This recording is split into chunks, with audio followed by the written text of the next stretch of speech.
Am I the asshole for not switching seats on a flight so a couple could sit together? Let's dive into this Reddit story and find out.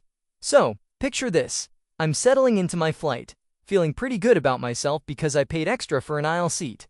I love the freedom of being able to get up without awkwardly climbing over strangers. A few minutes before takeoff, a couple approaches me. They point to their seats, one in the row behind me and one across the aisle, both dreaded middle seats.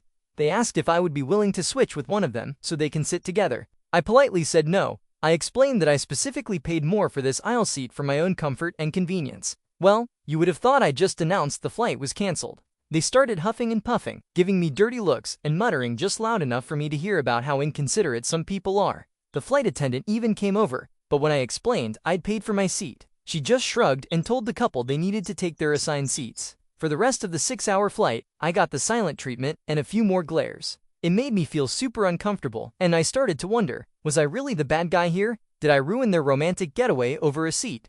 The internet, as it always does, had a lot to say about this one. The top comment was straight to the point.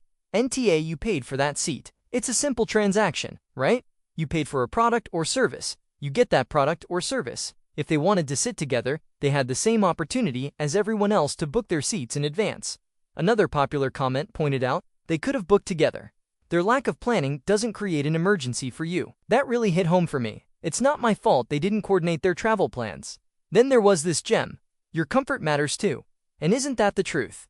We're all conditioned to be polite and accommodating, but sometimes that comes at the expense of our own well-being. Why should I have to spend 6 hours squeezed in a middle seat feeling cramped and uncomfortable, just because someone else wants a favor? It's not like they were offering to reimburse me for the extra fee I paid for my aisle seat. They just expected me to sacrifice my comfort for theirs. The overwhelming verdict from the Reddit community was a resounding not the a-hole. They believe the responsibility falls squarely on the couple to plan ahead if sitting together is that important to them. So, what's my final verdict? I have to agree with the internet on this one. Definitely NTA. Air travel is stressful enough without having to play musical chairs. You paid for your seat, you're entitled to sit in it. If a couple wants to be guaranteed seats together, they should pay for it, just like you did. It's about personal responsibility. What do you all think? Have you ever been in a similar situation? Drop your stories and your verdict in the comments below. I'd love to read them, and if you enjoyed this, don't forget to like and subscribe for more content. Thanks for watching.